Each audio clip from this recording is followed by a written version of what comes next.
Masayang araw mga ka-PL. Bago po natin pag-usapan itong mga samot-saring balita po na siyang kagarapan din naman po sa ating bansa, mga kababayan, dito po muna tayo sa good news. Okay, congratulations sa mga taga Davao, mga kababayan ko, at higit sa lahat, congratulations po sa dalawang Duterte. Kay dating acting mayor Sebastian Basti Duterte at kay dating acting vice mayor Rigo Duterte. Dahil ngayon, mga kababayan, opisyal na ho sila. Mayor na at vice mayor na. Hindi na po acting. Ang higit sa lahat na nakakatuwa ho rito, mga kababayan, hindi na po ito mababago. Hindi na rin po sila mapapaglaruan ng isang bangag na politiko. Ito na yung balita. Huwag na natin tagalan. Baste at Rigo Duterte, opisyal ng mayor at vice mayor ng Davao City. Palakpakan muna. Mga taga Davao, mga kababayan ko, palakpakan muna. Wala nang makakapagpabago. Ayan. Sa posisyon ng dalawang ito. Di ba? Napag-usapan po noong nakarang taon na di umano papalitan si Baste Duterte na siyang acting mayor. Dahil nga si Tatay Digong nasa The Hague, Netherlands. Nitong nung naging katunggali niya sa pagka-mayor, si Carlo Nograles. Di ba? Naging usap-usapan yon. Ito ang good news. Nanumpa sina acting mayor Baste Duterte at acting vice mayor Rigo Duterte bilang mayor at vice mayor ng Davao City ayon sa Law of Succession ngayong Biyernes, January 23, sa Davao City Hall, mga kababayan. Nanumpa na. Hindi na po ito mababago. Dahil ayon po di umano ito, mga kababayan, sa Law of Succession. Wala magagawa ang mga bangag. Kundi umiyak na lang. At higit sa lahat yung katunggali ni FPRRD na naging gabinete niya noon, na naghahangad na maging mayor ng Davao. Naon siya Kala mo Kala mo sa'yo mundo? Kala mo sa'yo gobyerno? Hindi, eto pa. Matatandaang ginampanan ni Baste Duterte ang tungkulin bilang acting mayor kasunod ng pag-detain sa ama niyang si dating Pangulong Rodrigo Duterte sa The Hague na nanalo sa eleksyong noong Mayo 2025, mga kababayan. Yan, nakikita niyo naman po siguro yung litrato. Yan. Nanumpa na po si Baste Duterte at saka si Rigo, mga kababayan. Congratulations po sa dalawang respetado at minamahal ng mga Davaoenyo na si Mayor, ayan, Mayor na talaga, Mayor Baste Duterte at Vice Mayor Rigo Duterte. Ayan, congratulations po sa inyong dalawa, mga sir. Naway magampanan nyo pong mabuti ang inyong tungkulin bilang Mayor at Vice Mayor ng Davao City.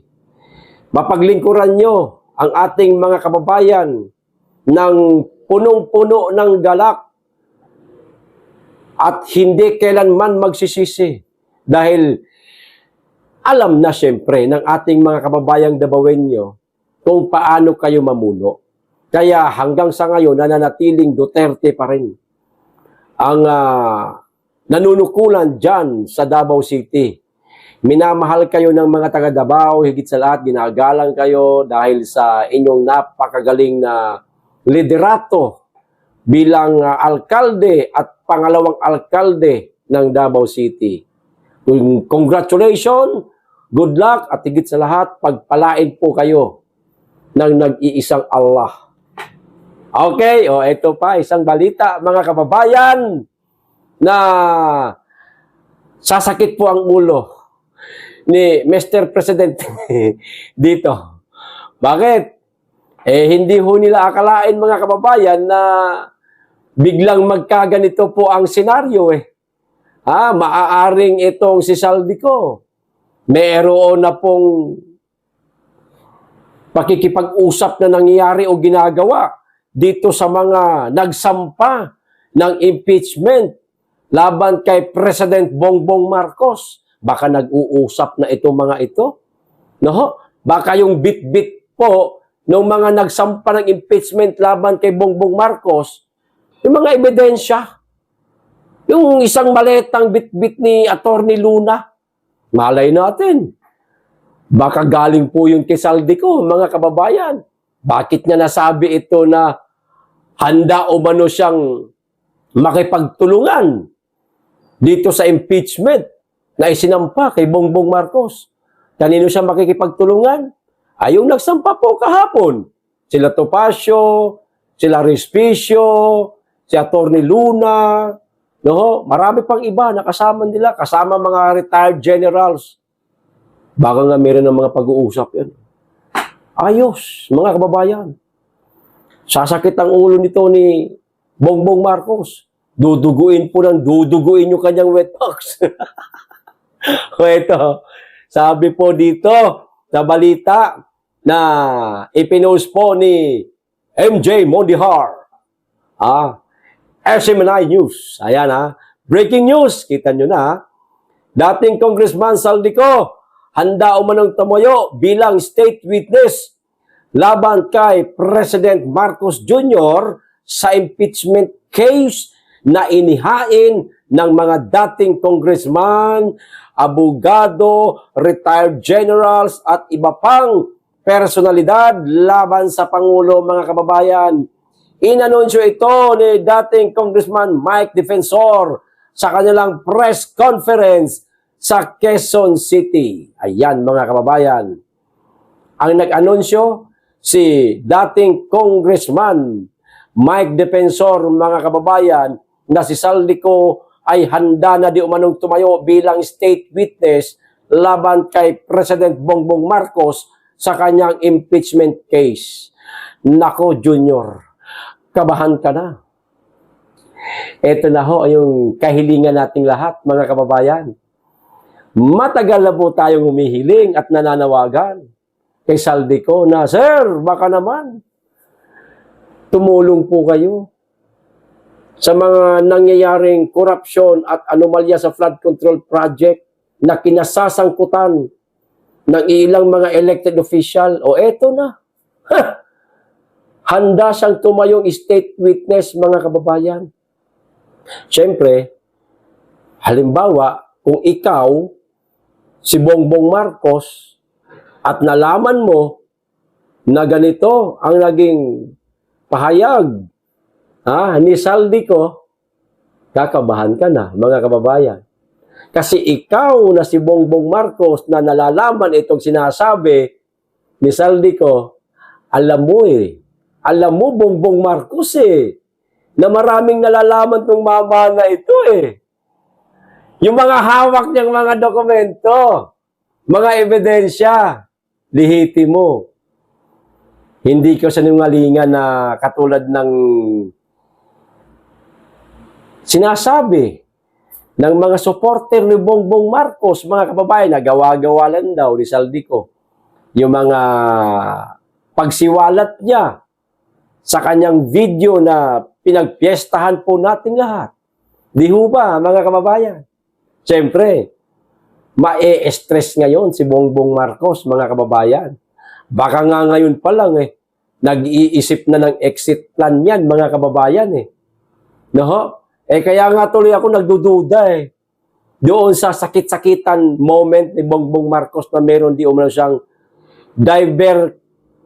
divercoat. Ano nga yung sakit na yun? Basta, yung pinag-usapan namin kanina sa sa Birada Aguila, yung sakit daw ni Bongbong Marcos sa wetbox. Oh.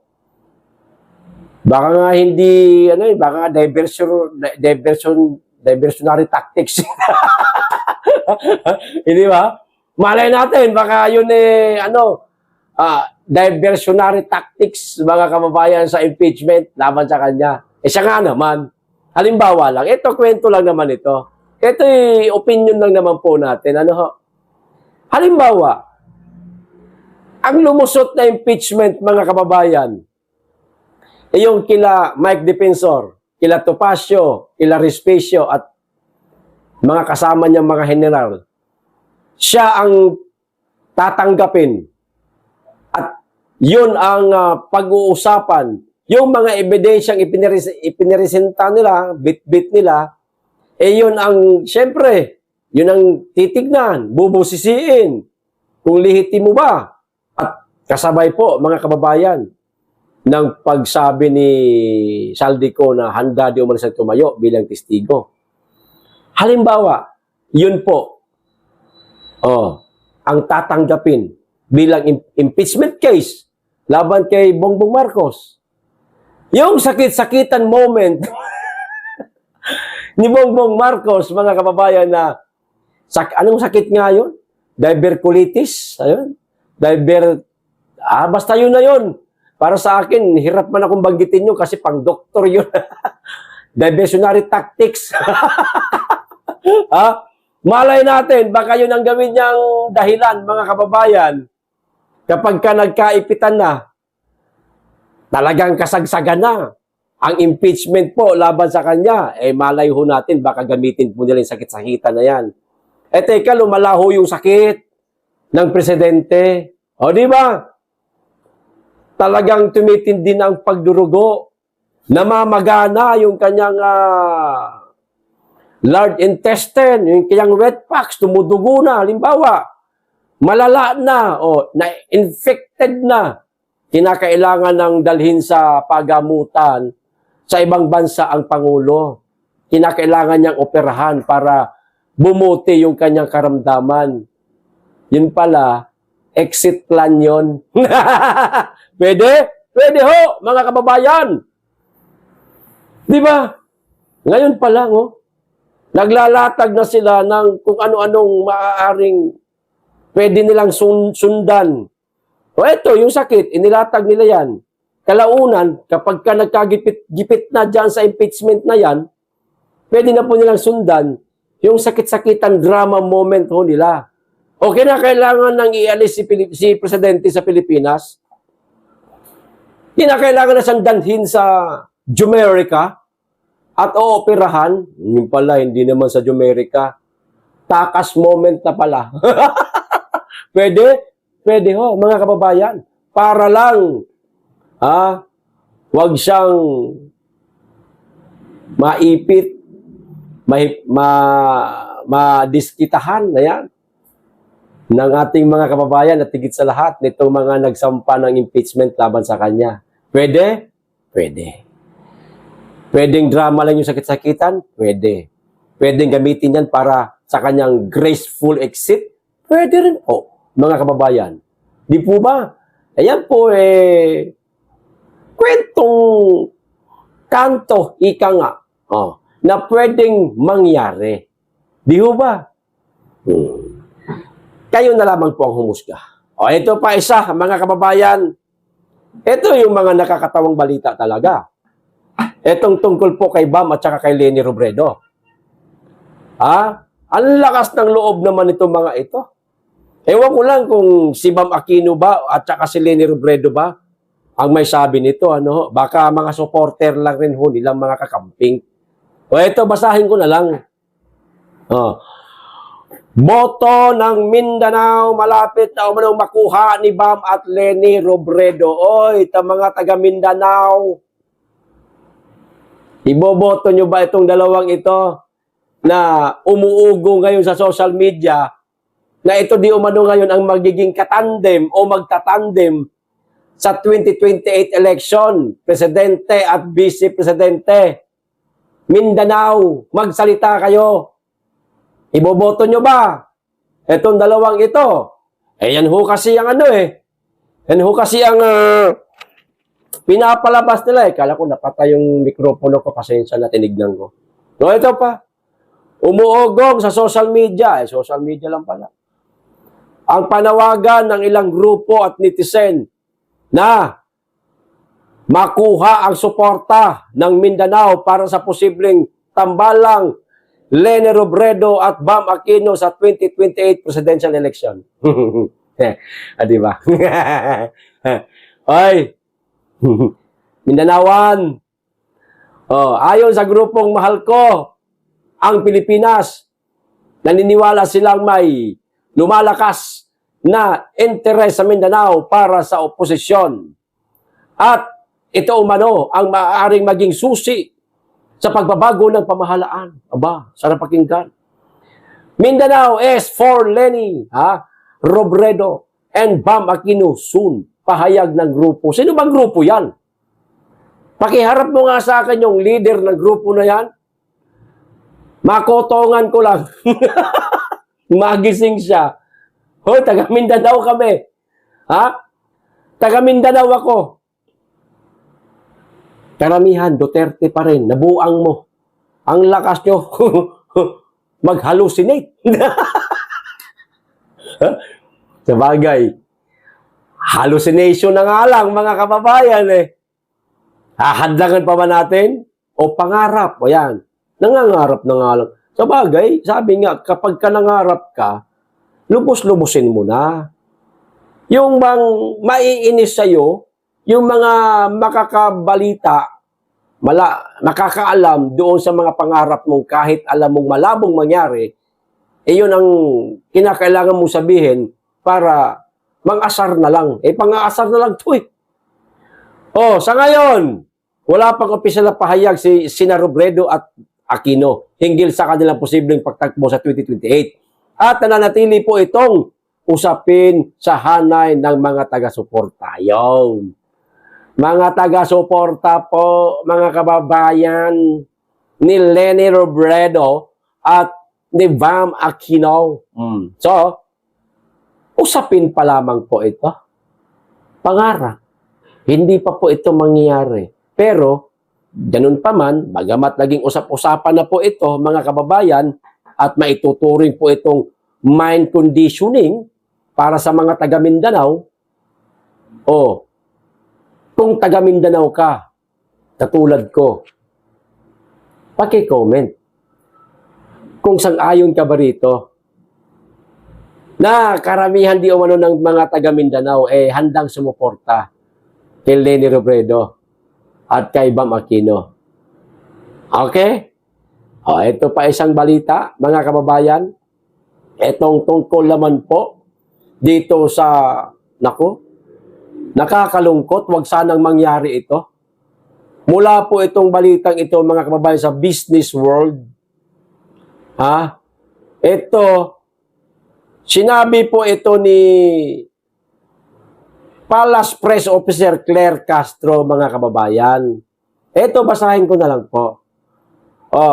Palace Press Officer Claire Castro says, there is still no need for the Bangko Sentral ng Pilipinas to intervene amid the continued weakness of the peso, but President Ferdinand Marcos Jr. hopes the exchange rates with the USD o US dollar won't reach 60 pesos, mga kababayan, versus $1. Umaasa daw po, mga kababayan, itong si Ferdinand Marcos Jr. na sana wag naman umabot ng 60 pesos ang palitan versus dolyares. $1, 60 pesos ang katumbas sa halaga ng ating bansa o pera po ng ating bansa. Yan po umaasa na sana, umaasa lang po si Bongbong Marcos. Palagay ko, Mr. President. Mr. President, Bongbong Marcos. Umaasa ka na sana wag umabot sa 60 pesos. Ngayon nga, 59 mahigit na. Baka nga mamayang madaling araw, baka maging 60 na. Mr. President, kauna-unahan po ito sa bansa kapag ka nangyari ho ito. Kawawa po ang Pilipinas sa inyo, sir. Umaasa ho kayo na hindi aabot sa 60 pesos ang palitan ng dollar. Eh, ang tagal nyo pa ho dyan. Meron pa po kayong 2 taon mahigit. Baka pwedeng unahan nyo na, sir. Ang alin unahan? Yung dollar? Hindi po. Bago po umakyat ng 60 pesos ang halaga ng $1 kontra piso. Unahan nyo na. Ikaw na ang bumaba.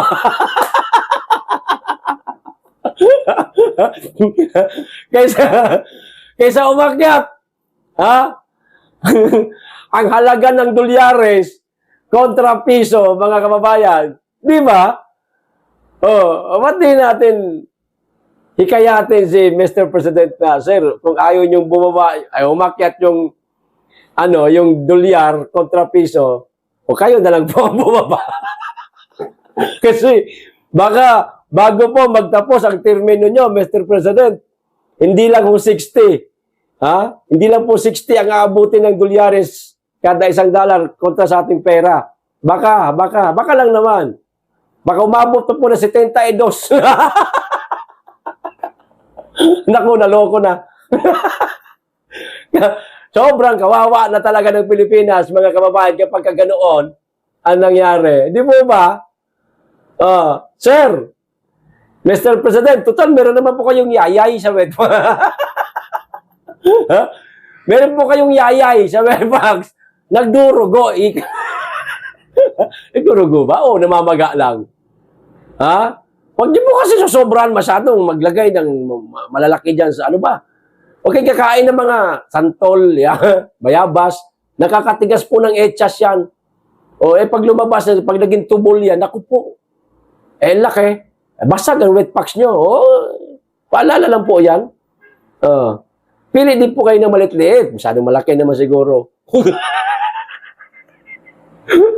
Ano ba? Total may yayay po kayo, sir eh.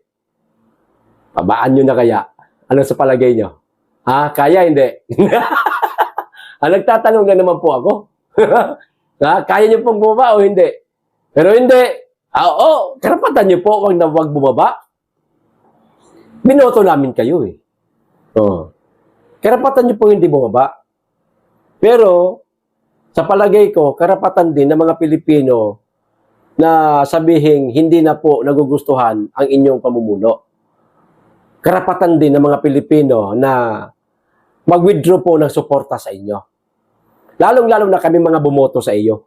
Karapatan po yan ng bawat Pilipinong magsasabi na ayoko nang sumuporta sa presidente na yan. Walang nangyayari sa bansa. Ang gulo pa nga eh. Napakarami pa ng mga korupsyon na nangyayari eh. Di ba, mga kababayan? Ganun lang, sir. Kung ayaw nyong umabot sa 60 pesos, ang halaga ng $, sa kwarta natin, aangat yung dollar. Tataas ng tataas. Magiging 60, 61. Baka umabot pa ng 70 bago magtapos ang termino mo. O kung natatakot po kayo dyan, edi ibahin natin. Kailangan may bumaba. Ayun lang naman po. Advice lang naman po yan. Karapatan niyo pa po di po manatili po dyan sa inyong sa inyong pwesto kung ano po ang gusto ninyo. Di po ba, sir? Ayun lang naman po, mga kababayan. Ito, talagang maingay itong balita na ito ngayon kontra sa dolyar, mga kababayan. Kasalukuyang dolyares ho ngayon. Ito pa, sige, basahin ko na rin to para sure tayo. The peso is sliding to 60 against the US dollar could rise the country debt. A scenario President Ferdinand Bongbong Marcos Jr. wants to avoid Malacanang, said on Thursday. The local currency closed to 59.46. Oh, ulitin ko ha. The local currency closed to 59.46. Oh. Dollar versus po sa dollar, mga kababayan ha. On January 15. Oh, surpassing the previous historic low of 59.44 versus $1 seen on the previous day. O kita nyo na, paangat po ng paangat ang dolyares, mga kababayan. Noong nakaraang araw daw, nasa 59.44. Ngayon, 59.44 nung isang araw. Ngayon, 59.46. Aba, hindi ho malayong mangyari na baka bukas 60 pesos na po ito. Naku po, Mr. President, kahiya-hiya po yung inyong yung inyong administrasyon. Talagang lahat palpak. Simula sa flood control, palpak. Simula sa inyong pamumuno, palpak. Hangarin nyo mag-umangat ang dolyares kontra piso, umangat na po, palpak pa rin. Wala na bang aasahan ng Pilipino sa inyo, Mr. President, na ikatutuwa man lang ng ating mga kababayan? Wala na ba talaga? Kawawa naman po ang Pilipinas. So ano pong gagawin natin, Mr. President? Sana mag-isip po kayo ng ikatutuwa ng ating mga kababayan na wag na po masyadong masaktan. Sa mga nangyayari ngayon sa ating bansa, nasaktan na nga ang mga Pilipino dahil napakalaganap ng mga korupsyon ngayon sa ating bansa. Masasaktan na naman tayo kapag umabot na po ng 60 pesos ang dollar. Ang matutuwa ho nito, yung mga kumikita po ng dolyares, papaano naman po yung mga kababayan po natin na nagtatrabaho na po sa isang pribadong kumpanya na magkano lamang po ang kinikita? Minimum wage. Yung iba nga, hindi pa umaabot sa minimum. Below a minimum. Maaaring meron din mga kumpanya na above minimum ang swelduhan, papaano po yung mga minimum lang at saka below minimum wage po? Apektado ho sila rito, mga kababayan. Kawawa ho. Lalong magmamahal po ang bilihin. Sa dating Pangulong Rodrigo Roa Duterte, walang ganito na mga nakakasakit na ulong balita sa ating bansa, mga kababayan. Kasi talagang pinigilan niya ang korupsyon. Hindi natin masasabing 100% na wala talagang korupsyon. No? Kasi hindi naman po kayang bantayan ng Presidente Duterte ang buong gobyerno. Di ba? Kasi yan lang ba ang kanyang atupagin? Napakarami din naman pong mga dapat atupagin. Pero hindi po umabot sa ganito kalala. Hindi po tulad ng administrasyon ni Bongbong Marcos. Talagang lahat po, pati bilihin, nagmahalan eh. Di ba? Saan po huhugot ang mga Pilipino ng lakas ng loob? Ng karagdagang income para matustusan lang yung pang-araw-araw na pangangailangan. Saan, Mr. President? Ni kahit nga trabaho, wala ho kayong maibigay sa mga Pilipino. Kamusta na yung mga ayuda ninyo? Meron pa ba? Wala na. Yun lang yun. Nung halalan 2025, yun lang. Pagkatapos nun, wala na. Ginamit nyo yung kaba ng bayan, kumuha kayo ng limpak-limpak na salapi, nag-ayuda kayo para masabi na, alam nyo yun, na, wait lang, Makate, na merong ginagawa yung gobyerno ninyo. Pero hindi ho alam na po ng mga tao yan. Tinanggap lang yung pera, tapos wala na. Di ba, mga kababayan? Kawawa ang Pilipinas sa administrasyong Marcos, mga kababayan. Kawawa din tayo. Flood control, mga palpak. Di ba? O eto, bagong taon, aasahan po natin na napakaraming bagyo na naman papasok, mga kababayan. Sigurado yan. Puputaktihin na naman tayo ng mga naglalakasang bagyo. Magbabaha na naman sa Kamaynilaan. Malulunod na naman ang bahay ng ating mga kababayan. Marami na naman masasaktan. Marami na naman magbubuwis ng buhay. Dahil sa palpak na flood control project na hanggang ngayon, hindi pa po nila nasolusyonan. Wala pang solusyon. Mga sinasabi nilang big fish, kaduda-duda pa nga yung mga ipinakulong nila. Oh, diskaya, okay tayo dyan. Pero yung ibang sinasabi nilang big fish, malabo. Kaduda-duda eh. Ano, mga kababayan? Di ba? Marami na namang iiyak ng mga Pilipino etong taong 2026 dahil sa mga bagyo. Hindi po natin ninanais na magkaroon ng maraming bagyo sa taong ito, pero hindi po maiiwasan yan. Taon-taon, pinuputakti po tayo ng mga bagyo na siyang pahirap sa ating mga kababayan dahil walang ginagawang solusyon ang gobyerno. Lalo na itong administrasyong ito. Di po ba? Okay. Hanggang dito lang po. Maraming salamat. Mag-ingat kayo lagi. Tigit sa lahat. Mahalin natin ang Pilipinas.